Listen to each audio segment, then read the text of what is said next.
Rieccoci qua, è il bello della diretta, poi sapete, noi non abbiamo i rimborsi pubblici ai partiti, quindi facciamo tutto in casa con i volontari e queste cose sono più che lecite.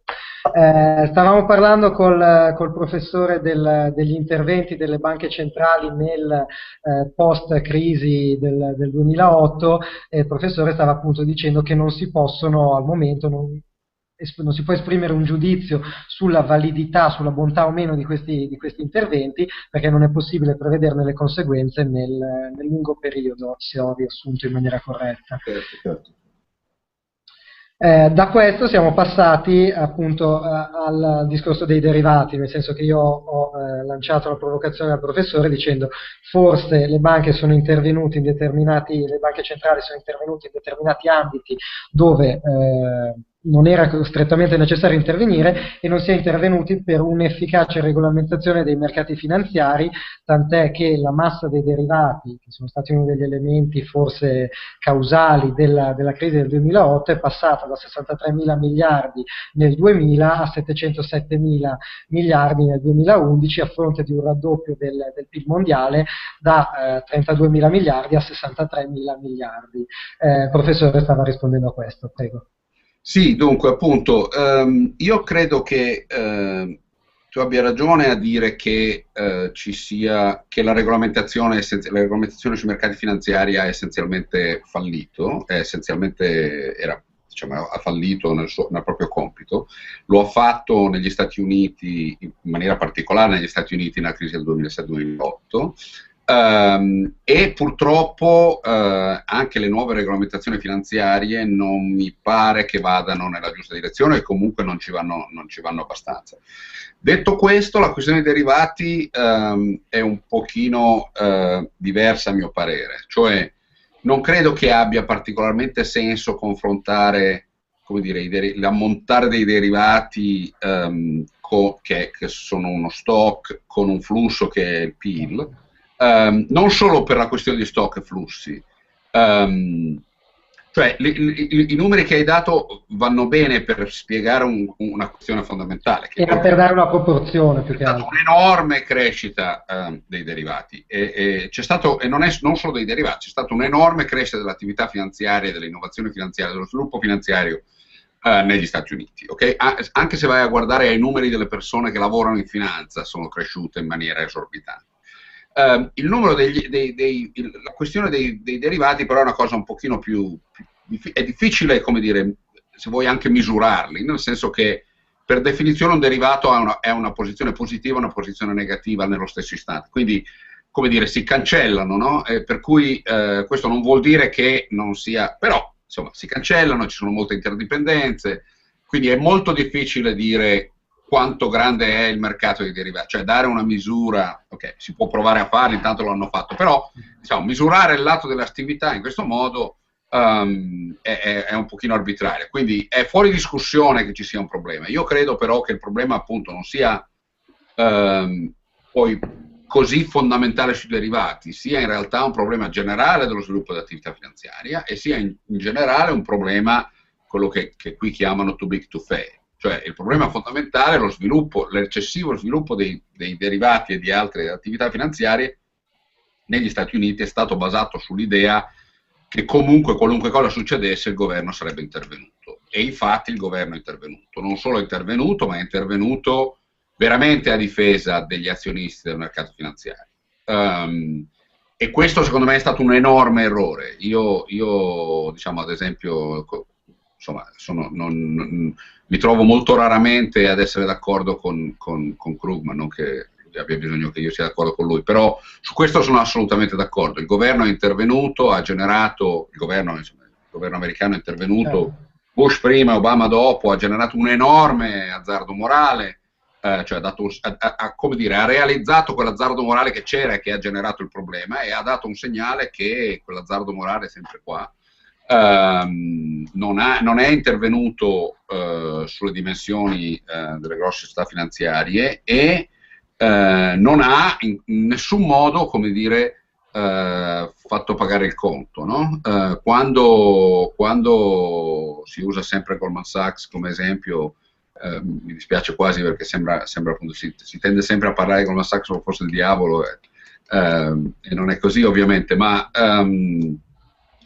quando Goldman Sachs, quando il governo ha, come dire, è intervenuto in aiuto di AIG, ha comprato le attività che Goldman Sachs aveva presso AIG, le ha comprate uno a uno, e queste attività valevano, cioè ha fatto in modo che le ha pagate a Goldman Sachs come le pagasse AIG, cioè è intervenuto in aiuto che ha pagato Goldman Sachs, le ha pagate uno a uno quando sul mercato valevano pochi centesimi sul dollaro. Okay? Il fatto che abbiamo deciso che il prezzo di mercato non era il prezzo rilevante, che c'era un momento di panico e di congelamento, era probabilmente vero. Il fatto che si siano pagate uno a uno è abbastanza una follia. Parte del lavoro, come dire, del rischio o del rendimento sul rischio che Goldman Sachs riceve, o altre banche, come dire, banche di investimento, è proprio questo, è il fatto che può succedere un giorno, può succedere un momento di panico, quel giorno lì sei rovinato, ci devi stare attento prima. Se quel giorno lì in cui sei rovinato dicono sì vabbè però no, il prezzo di mercato non è proprio quello vero, il prezzo vero è molto più alto, è chiaro che stai coprendo il moral hazard, e quindi questo è veramente, secondo me è veramente dove il grosso problema fosse, quindi l'espansione dei derivati è venuta da lì. A questo proposito, citando l'ex ministro Tremonti, nel 2012 nel libro Uscite di sicurezza esponeva la sua proposta di separare nettamente per legge l'attività creditizia e produttiva delle banche dall'attività speculativa e finanziaria per preservare il risparmio privato e il microcredito all'impresa. Pensa che è d'accordo su questa cosa? Potrebbe essere una strada da perseguire o è un'alterazione del mercato? Dunque no, questo intanto non è Tremonti, questo è Volcker, cioè questa Sì, è la proposta Tremonti lo riprende. è la proposta di Volcker per gli Stati Uniti, è una proposta, come dire, è un meccanismo di intervento rozzo, prima di tutto è una situazione di regolamentazione che è esistita negli Stati Uniti fino a Clinton, è stato Clinton sul consiglio di Summers a eliminare questa regolamentazione. È una regolamentazione, diciamo così, un po' rozza, però ha funzionato abbastanza bene. Probabilmente si può fare di meglio, ma certamente qualcosa di questo tipo, cioè, diciamo, si può fare di meglio, ma se non si riesce a fare di meglio, quella è certamente una via di uscita ragionevole. Insomma, ha delle inefficienze, è indiscutibilmente una sorta di intervento molto, molto rozzo, insomma, però... Ok, tornando invece all'Europa, le faccio venire un po' di orticaria, parliamo di Bagnai. Cosa ne pensa della sua tesi riguardo all'assurdità dei criteri di Maastricht, che secondo l'economista impongono rigidità innaturali e catastrofiche addirittura all'economia di mercato? Sì, dunque, cerco di moderare. Sì, siamo in fascia protetta, ci sono i bambini alla scuola. Esatto, è un tentativo di autocontrollo. Dunque, no, purtroppo io ho l'opinione esattamente opposta, cioè quando, diciamo, primo punto, Bagnai spesso argomenta che l'entrata nell'euro è stato un errore. Io sono convinto che questo non sia vero, ma comunque, ma è discutibilissimo, cioè è un argomento solido, diciamo, non un argomento solido, è una questione rilevante che non è assolutamente ovvia, è perfettamente possibile che abbia ragione. Il fatto che entrare nell'euro sia stato un errore non significa assolutamente che sia cosa buona uscirne adesso, questa è la prima cosa che voglio dire. Per quanto riguarda Maastricht, credo che il punto fosse questo. Sia questo, cioè è chiaro che nel momento in cui siamo entrati nell'euro, paesi come l'Italia hanno comprato, era chiaro, era ovvio, era esplicito, era diretto, lo dicevano tutti, abbiamo comprato la reputazione di come dire, serietà monetaria della Bundesbank. Questa è l'idea, la ragione per cui siamo entrati nell'euro. Avevamo il timore che continuando ad avere una moneta indipendente l'avremmo utilizzata, avremmo stampato moneta e svalutato a ogni situazione di problema, a ogni problema, okay? Che è esattamente quello che Bagnai vorrebbe fare oggi. Okay?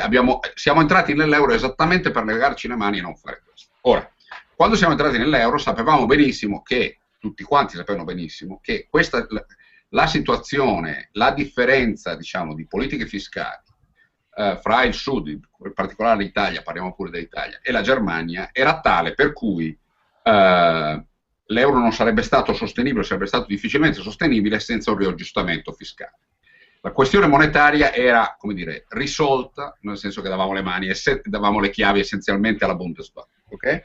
La questione fiscale no, per cui lì è dove è entrato Maastricht. Quindi l'idea è il fatto che noi abbiamo prima dato le chiavi della politica monetaria alla Bundesbank ci permetteva, questo era il ragionamento, ci avrebbe permesso di rientrare da un punto di vista fiscale in maniera più semplice, perché non avremmo avuto attacchi alla moneta, attacchi ai titoli. Okay? Questo è esattamente quello che è avvenuto. Si possono fare discussioni su quanto della diminuzione dei tassi di interesse dall'entrata dell'euro a prima della crisi sia dovuta all'euro o sia dovuta invece a comunque un trend generale che c'era e che c'è fuori discussione. Si può discutere su questo, ma indiscutibilmente non ci sono stati attacchi ai titoli fino a quando ci sono stati 2 anni fa, quando è stato. Okay? Quindi questo ci ha permesso di rientrare fiscalmente, cioè ci ha dato lo spazio di poterlo fare. Non lo abbiamo fatto per tante ragioni. Una è che in generale per un paese come l'Italia la struttura istituzionale del paese era difficile farlo. Questa è la ragione per cui abbiamo dovuto fare tutto questo meccanismo di entrata nell'euro. La seconda ragione è stato che Maastricht, al contrario di quello che dice Bagnai, non era troppo rigida, era troppo flessibile, nel senso che o comunque lo è diventato ex post, perché Germania e Francia in particolare si sono autopermessi di uscirne, cioè di sforare i parametri, e una volta che l'hanno fatto loro noi non ci siamo sentiti più in dovere di farlo e loro non hanno più avuto la forza di dirci dovete farlo, in un certo senso, o di dircelo con sufficienza. Quindi una volta sforato si è sforato ed è stato una danza generale. Quindi il vero problema è stato che non abbiamo sentito i vincoli dei parametri, o li abbiamo sentiti molto poco. Questo è il vero problema. Quindi in questo contesto siamo arrivati alla crisi mondiale con una situazione fiscale finanziaria in cui il rientro non era per nulla avvenuto, tutt'altro, e quindi ovviamente ci siamo presentati a petto nudo alla speculazione e questo ci ha massacrati. Quindi la mia idea è esattamente l'opposto. Il problema era che non era sufficientemente rigido, o non lo è stato. Naturalmente Bagnai anche argomenta l'avevamo capito tutti. È chiaro, qui se noi diciamo vabbè, abbiamo capito tutti che Maastricht non valeva, allora certo abbiamo fatto molto male a entrare nell'euro. Cioè sotto se ex ante avevamo le aspettative che Maastricht non sarebbe funzionato, entrare nell'euro era suicidio. Ok, però non lo so. Il suo ragionamento si basa sul fatto che Maastricht avesse una parvenza di serietà, insomma, ci si capisce. Il meccanismo era molto chiaro: ci leghiamo le mani monetariamente così che abbiamo spazio fiscale, non dobbiamo pagare 10% di interessi. Una volta che non dobbiamo pagare 10% di interessi sul debito, riduciamo il debito e rimettiamo in ordine il paese. Non lo abbiamo fatto, siamo ritornati a pagare non il 10%, ma a pagare lo spread. Ci è arrivata nel frattempo una provocazione indiretta, una frase tratta da un articolo di Mario Giordano: in un minuto regaliamo all'Europa 10.464 euro. Insomma, prima che finirete di leggere questo articolo, dice Giordano, avremo regalato circa 30.000 euro. Ci avrete messo 3 minuti. Cosa ne pensa di questa provocazione? Non so cosa voglia dire. Com'è che li regaliamo? Non lo so, nemmeno io, non ho dato di più. Lo voglia dire, non lo so. Non so in che ambito. Dubito, ma non so cosa voglia dire, che ci spieghi come li regaliamo e poi ne possiamo discutere. Rimaniamo su Bagnai, dai, visto che le piace allora. Vai. Una domanda di collegamento per passare al prossimo argomento che è il suo libro. Uno dei punti di forza sicuramente che non possiamo negare del lavoro di Bagnai è quello di essere molto facilmente comprensibile per le masse e anche molto coinvolgente anche per lettori non specializzati, non avvezzi alla materia economica. Secondo lei scendere nei contenuti in maniera corretta, approfondita, però facendo attenzione alla tecnica di comunicazione, è una strategia corretta? A volte noi liberisti non pecchiamo un po' di saccenza o di eccesso di tecnicismi? Senti, l'ho visto questa cosa sulla scaletta, sono assolutamente, completamente in disaccordo su questo punto. Con te dico. Cerco di spiegarti. Allora, due cose, di spiegare la mia posizione. Due cose. Il primo punto è, Bagnai ha scritto un libro che non so se tu hai letto. Io non sono arrivato in fondo, ma quasi. È un libro difficile. Cioè, nel libro ci sono equazioni, tavole, numeri e tabelle. Ok?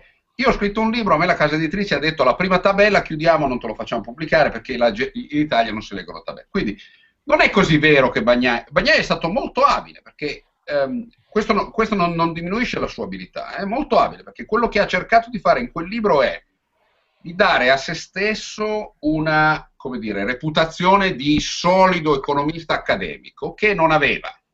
Ok? Gli è venuta da lì, quindi ha usato parole difficili, tabelle, figure ed equazioni che la gente non capisce per dire alla gente guardate come sono intelligenti. Okay. E poi è andato in TV a raccontare la cosa. Quindi non sono affatto d'accordo che, come dire, lui sia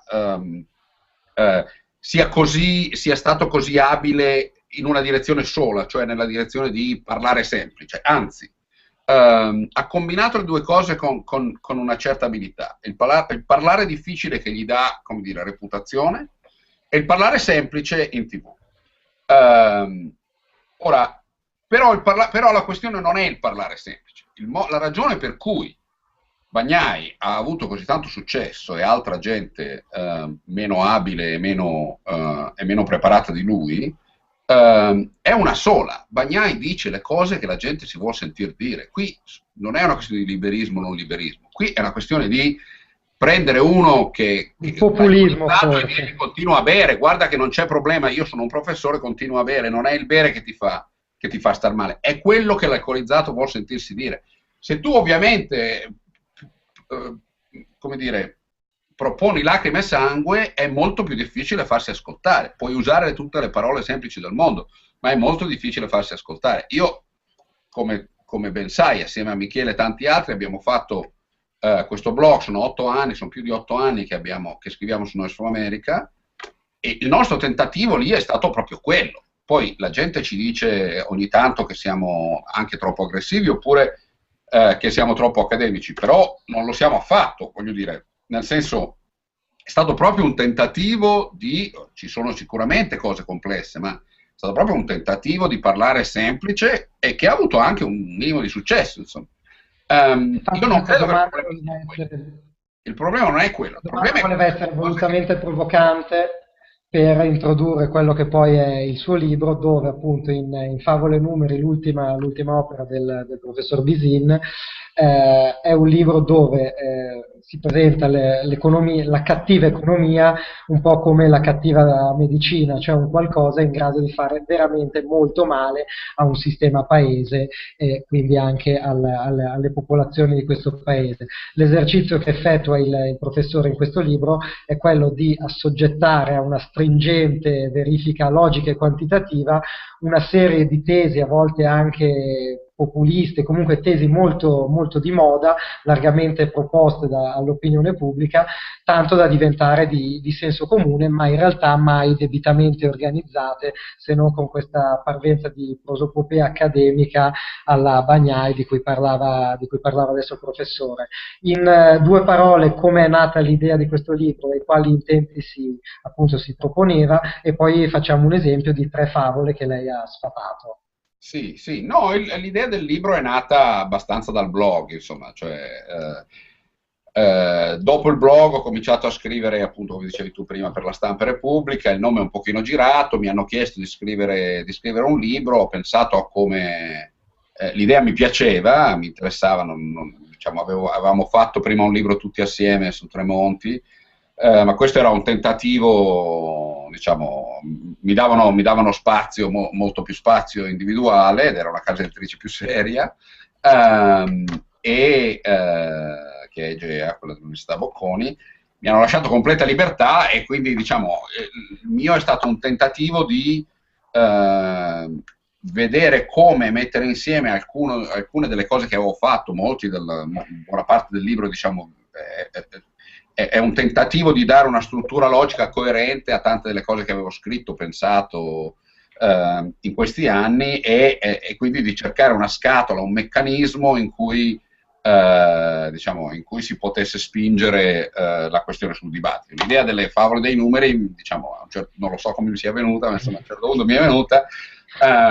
Mi sembrava un'idea, insomma, sembrava una chiave abbastanza forte per fare questa cosa, cioè per argomentare. Noi ci siamo buttati, per dire, noi dove noi e noi su America ci siamo buttati in un dibattito difficilissimo, per questa ragione, perché abbiamo combattuto e stiamo combattendo contro gente che dice tutto sommato stupidaggini, ma lo dice spesso, non tutti ovviamente, ci mancherebbe, ma insomma spesso ti trovi di fronte a stupidaggini che è molto difficile argomentare, contro le quali è molto difficile argomentare, proprio perché sono le cose che la gente si vuole sentir dire, e quindi sono appunto le Allora, andiamo a vedere qualcune di queste stupidaggini. Facciamo un lavoro molto alla Mythbuster di D-Max, non so se ha mai visto il programma.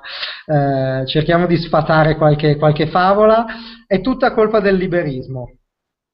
Sì, ovviamente questa è una follia. Io ho sempre detto che non mi considero liberista, e lo dico anche a mo' di provocazione, tanto perché non lo sono mai stato veramente, ma anche a mo' di provocazione, nel senso che in Italia, il problema in Italia non è, i problemi in Italia sono tali e tanti, e sono tutti in una direzione, cioè nella direzione di troppo Stato, che non c'è bisogno di un liberista per argomentare che in Italia ci vuole meno Stato. E in Italia ci vuole meno Stato, quindi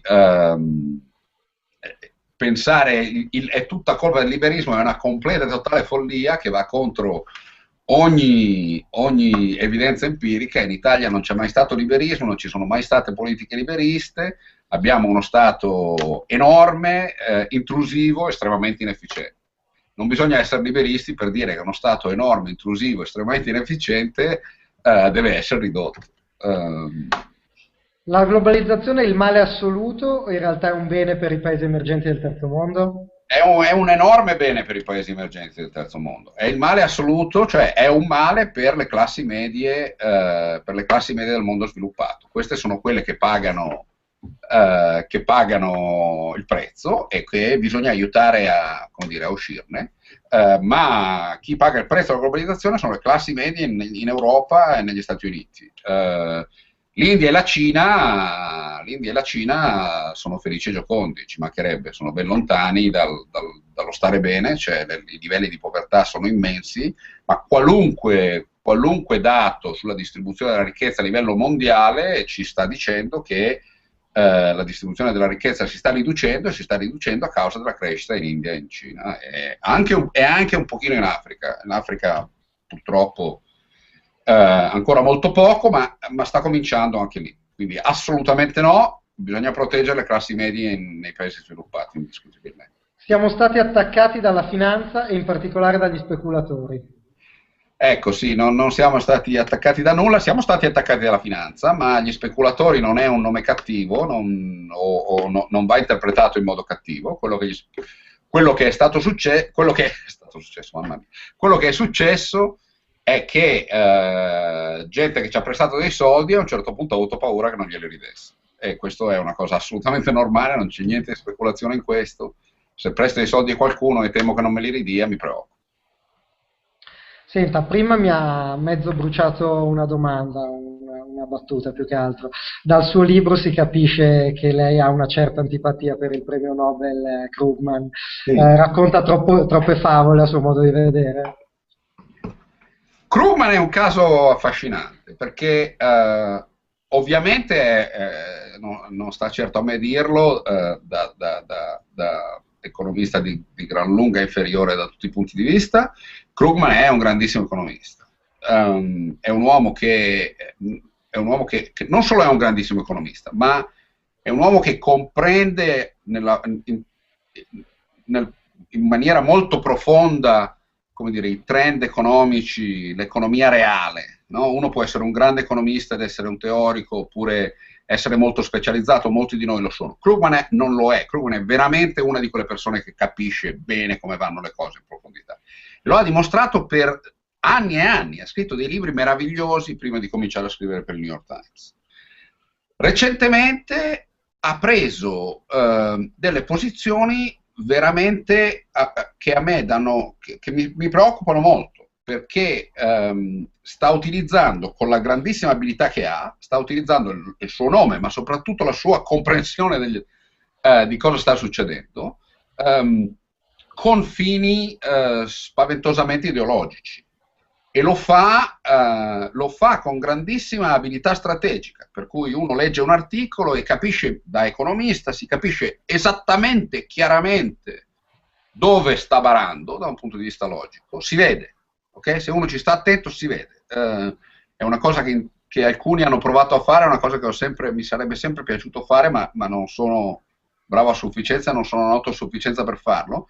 Veramente sarebbe il caso di andare a guardare queste colonne del New York Times una per una, perché si trovano gli errori logici e non solo, e si capisce chiaramente che non sono errori, nel senso che lui sa benissimo che li sta facendo. Cioè non sono errori, sono momenti in cui Krugman gioca, come dire, scivola via, gioca, argomenta forte della sua abilità, gli esatto, piazza ad hoc. Lo fa scientemente, secondo me, lo fa scientemente con grandissima abilità e pone la questione di che cosa significa essere un economista nel dibattito pubblico, la pone, diciamo, pone questa questione in maniera drammatica. È una questione che chiunque, io nel mio piccolissimo e tanti altri che fanno molto meglio di me dibattito pubblico, è una questione fondamentale. Bisogna stare molto attenti nel dibattito pubblico, perché non si parla i nostri argomenti non sono visti dal pubblico come argomenti che valgono di per sé, ma sono spesso visti come gli argomenti degli esperti. Certo. Il pubblico non è in grado di vedere il giochetto di Krugman e quindi bisogna stare molto attenti, è proprio una questione di onestà intellettuale. Quando il nostro canale diventerà più importante le organizzeremo un confronto con Krugman, così potete confutarvi a vicenda. Io sono stato con Krugman nella stessa università, siamo stati colleghi per 3 anni, non l'ho mai visto. Io sono stato MIT con Krugman, non credo di avergli parlato mai una volta, quindi puoi immaginarti se ci così. L'ho parlato ai tempi quando io ero in Bocconi, lui è venuto a fare un corso e in quel caso era stato delizioso in realtà. Era stato molto piacevole, ma era un Krugman precedente, era un Krugman diverso. Facciamo un passo indietro veloce. Prima parlavamo degli interventi di salvataggio delle banche che ha operato l'amministrazione Obama durante la crisi. Renzi ha da poco consentito al decreto Salva Roma. Ci vede delle analogie? Beh sì, non tanto con le banche, non particolarmente con le banche, vedo delle analogie, sì e no, diciamo, sì, non avrebbe, diciamo, l'analogia sta nel fatto che queste cose non si fanno perché c'è l'azzardo morale dietro, non si fanno perché domani c'è Napoli e dopodomani c'è Milano, Genova e Torino, non so chi. Okay? Quindi è chiaro che queste cose non si fanno, o che quando si fanno bisogna imporre condizioni. L'analogia più importante, e quindi in questo senso sì, hai ragione ovviamente, la stessa cosa, l'unica, visto che io non sono liberista, ti faccio notare che non è solo Obama, anche Bush è venuto e si è comprato e ha fatto esattamente la stessa cosa, anzi lui in realtà stava uscendo, non capiva cosa stava succedendo, ma insomma fra Summers e Paulson hanno fatto cose allucinanti. Ma vabbè, no, dunque l'analogia chiaramente c'è in questo senso, nel senso che intervenire in aiuto senza porre condizioni tipicamente significa dover continuare a reintervenire. E questo è quello che ha fatto Renzi. Diciamo, l'analogia più interessante, questa è una cosa che purtroppo non ho avuto tempo di fare, ma avrei tanto voluto fare per Noise from America. L'analogia più interessante sarebbe quella di farla con la crisi di New York del 74. Nel 74 New York ha avuto una crisi molto simile, è praticamente fallita, per le stesse ragioni, cioè perché avevano speso diciamo, la città era gestita in maniera estremamente inefficiente, aveva un debito pubblico immenso, che non, era un debito, vabbè, insomma, non entrare nei dettagli, ma era un debito che non esisteva, ma erano promesse future attraverso sistemi di pensione e di sanità, che i debiti sono minimi, i debiti municipali sono minimi. Insomma, comunque è successa questa cosa, è stata questa cosa famosissima, che la città ha chiesto aiuto al governo federale, il presidente allora era Gerald Ford, e il presidente ha detto di no, e c'è stato questo, adesso non mi ricordo più quale giornale, non il New York Times, un altro giornale americano, un altro giornale di New York, aveva titolato Ford to City, Go to Hell, o qualcosa di simile. E diciamo, poi in realtà il governo federale è in parte intervenuto, eccetera, però questo ha dato lo stimolo alla... veramente, cioè è difficile ovviamente fare argomentazioni causali, ci sono tante ragioni, però la città è risorta, cioè non è solo questo, ci mancherebbe, è successo di tutto che ha aiutato la città, però il fatto che la città abbia dovuto rivedere i propri debiti, abbia dovuto ricontrattare tutto quanto, ricontrattare la posizione con i sindacati pubblici, ricontrattare, alzare le tasse anche, è stato necessario alzare le tasse, hanno fatto ogni sorta di cose, questo ha risollevato tutto, diciamo. Essenzialmente poi alla fine Ford è intervenuto, ma è intervenuto ponendo condizioni durissime. Questo è quello che doveva fare Renzi, non si poteva non intervenire, ma bisognava imporre condizioni durissime. Ok. Le faccio le ultime un paio di domande flash, una che ci è arrivata da casa e una poi cambiamo argomento, poi stiamo arrivando all'oretta, direi di chiudere, la liberiamo. La domanda che ci fanno da Facebook è: la deflazione è per forza un male a suo avviso? Non può essere un riequilibrio dei prezzi se non troppo estesa nel tempo? E a tal proposito, come mai allora il Giappone è rimasto in deflazione per anni se dovesse essere un qualcosa di negativo?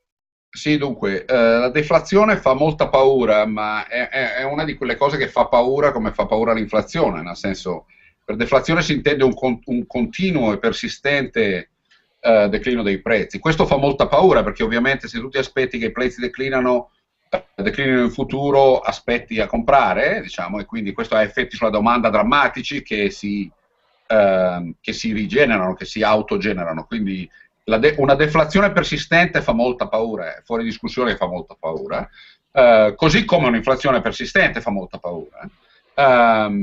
Quindi un breve, relativamente rapido riaggiustamento dei prezzi no, è probabilmente anche necessario, si può avere in tanti modi, ma il riaggiustamento dei prezzi di per sé, diciamo, per un breve periodo non fa paura. Una deflazione di lungo periodo come quella in Giappone invece sì fa paura, proprio perché diciamo, si è abbastanza bloccata l'economia e le aspettative di deflazione hanno fatto sì che l'economia giapponese per tanto tempo non è cresciuta, e quindi in questo senso sì, diciamo, fa paura, ma fa paura nel lungo periodo. La cosa breve no, ma come l'inflazione, la deflazione è difficile da controllare, no? Per cui questa è la ragione per cui siamo tutti un po' terrorizzati, perché se inizia c'è il rischio che il calo di domanda dovuto al fatto che le aspettative di deflazione generano aspettative di prezzi inferiori domani e quindi meno domanda oggi, il calo di domanda genera ulteriore deflazione che genera ulteriore calo di domanda che genera ulteriore deflazione. Quindi quando parte è difficile fermarla. Allo stesso modo dell'inflazione, quando parte aumentano i salari perché il potere d'acquisto scende, quindi aumenta l'inflazione, quindi aumentano i salari, quindi aumenta l'inflazione. Quindi questi meccanismi sono quelli che spaventano. Perfetto. Facciamo un salto, veniamo al paese da cui prima ha preso le distanze dicendo voi, all'Italia. Due domande flash. Cosa ne pensa del referendum per l'indipendenza del Veneto, visto anche le sue origini, e come interpreta il segnale di un'affluenza così elevata, anche considerando le spinte ad uscire dall'euro in caso di indipendenza? Sfatiamo anche il mito che il Veneto potrebbe farcela da sola o lo avvaliamo? Ma sai cosa vuol dire farcela da sola? Da sola certamente no, ma è un pochino la stessa questione della Catalogna. Io potrebbe farcela da sola no ovviamente, però una Catalogna all'interno dell'Europa potrebbe farcela benissimo, no? Lo stesso è per il Veneto. Diciamo, io penso, io non sono, come dire, indipendentista in nessun senso, Lei avrebbe votato no. No, non lo so onestamente, no, non lo so, cioè sì, probabilmente avrei votato no.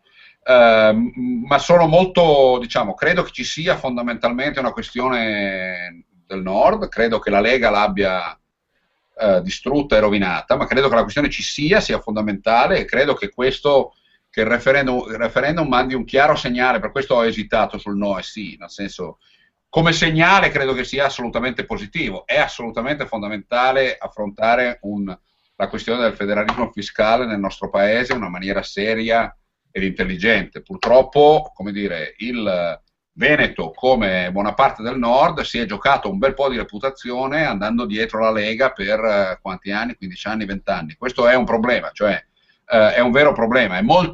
Era difficile prima ed è molto difficile adesso argomentare come dire, a favore dell'indipendenza dopo che diciamo, queste idee hanno seguito un gruppo di personaggi e comunque anche un modo di manifestare le idee così assolutamente suicida come quello della Lega. Questo non toglie che il problema sia fondamentale, che credo anche che l'Italia non ne esca, anche il Sud non ne esca fino a che il problema non sia risolto.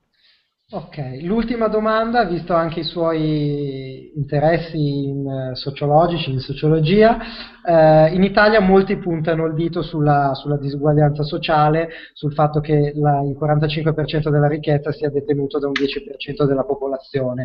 Pensa che effettivamente quello della disuguaglianza sociale sia un problema presente in Italia e così pesante? Se sì, quali indicatori considererebbe per la valutazione di questo problema e quali le soluzioni? Sì, dunque, credo che sia un problema. Credo che sia un problema rilevante, che credo che non sia un problema unicamente italiano. Credo che sia un problema in tutto il mondo sviluppato, si fanno le stesse argomentazioni negli Stati Uniti. Credo che in Italia sia forse un pochino peggio, nel senso che in Italia la mobilità sociale, negli Stati Uniti anche si dice che gli americani amano pensare di essere un paese con grande mobilità sociale, in realtà ce n'è molto poco anche qua, ma comunque in Italia la mobilità sociale è molto bassa. Questo è un problema grave, quindi la mobilità, la disuguaglianza è una cosa diversa dalla mobilità, no? E questo è il punto fondamentale, nel senso, è perfettamente possibile che una grossa disuguaglianza, una anche notevole disuguaglianza sia, come dire, strutturale a uno sviluppo di economia di mercato. Quello che è più preoccupante è che i ricchi siano sempre gli stessi. Questo è ovviamente la questione della mobilità sociale. Questo è chiaramente è un grosso problema, è fuori discussione che è un grosso problema.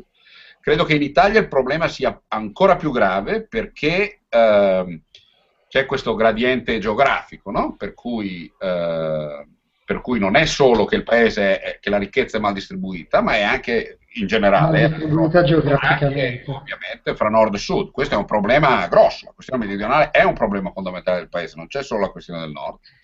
È un problema fondamentale, quindi credo che in particolare in Italia la questione della distribuzione della ricchezza sia un problema grosso. Come affrontarlo ovviamente è un problema troppo grosso anche solo pensarci, ma sono assolutamente convinto che non si possa farlo senza agire prima di tutto sulla questione meridionale. Ovviamente ne stiamo parlando da 200 anni, e quindi non sarò io a risolverlo. Però credo che la questione meridionale sia in Italia diciamo, l'elemento di prim'ordine in termini di distribuzione della ricchezza, sia veramente l'elemento fondamentale. Dall'unità d'Italia ad oggi è sempre stato così. Esattamente. L'unità d'Italia ad oggi lo è sempre stato, la questione sono un pochino, la distribuzione è un pochino migliorata, insomma, negli anni 60-70 e poi è ripeggiorata drammaticamente ancora. Il problema è lì, è ancora tutto lì, ed è il nostro grande problema di crescita a livello istituzionale e culturale, è tutto lì. Va bene, professore, direi che vista l'ora, almeno qui da noi in Italia, possiamo chiudere qui. Ringrazio tutti quelli che ci hanno seguito in diretta streaming, ringrazio lo staff tecnico che rende sempre possibili queste dirette, Gianluca, la preziosissima opera di regia di Gianluca e di Chiara, il coordinamento di Lorena e la preparazione tecnica di Leonardo. Soprattutto ringraziamo il professor Bisin per la disponibilità e la chiarezza nel rispondere alle nostre domande. No, grazie a voi, grazie a voi. Se vi è piaciuta questa intervista vi do una sorta di compito: domani pubblicate gli spezzoni di questa intervista che metteremo in rete sulla bacheca di 2, 3, 4 amici, vi costa il tempo di un click, però ci permette di diffondere in maniera sempre più virale il messaggio che un nuovo modo di fare politica, un'alternativa politica concreta, liberale, veramente fattiva è possibile anche in un paese come l'Italia. Ci vediamo nelle prossime settimane con un po' di sorprese che stiamo studiando. Vi invito a continuare a seguirci su Facebook, Giovani per Fare, il gruppo, su Twitter @giovaniperfare, su YouTube e sul blog giovaniperfare.blogspot.it. Buonanotte a tutti, buonanotte professore, grazie per la giornata a lei. Grazie mille, è stato un piacere. Ciao, grazie. Piacere nostro. Grazie a tutti, buona serata.